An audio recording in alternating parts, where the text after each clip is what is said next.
Como alterar o toque do telemóvel no Android.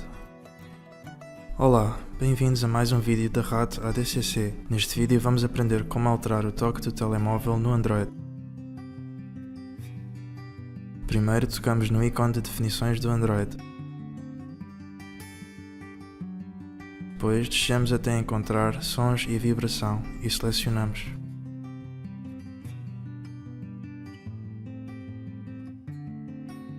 Selecionamos toque do telemóvel.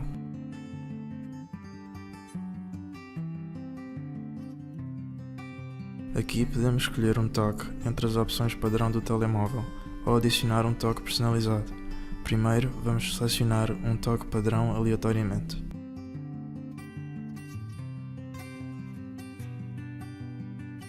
Podemos ouvir o som de cada toque quando os selecionamos.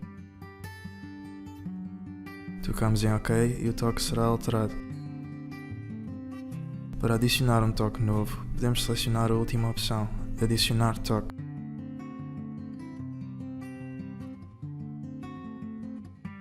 Selecionamos um fecheiro de áudio previamente transferido.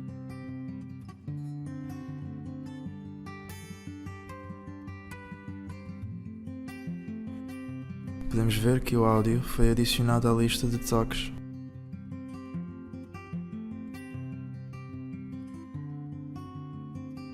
Finalmente, na lista de toques disponíveis, selecionamos o toque que adicionamos e tocamos em OK.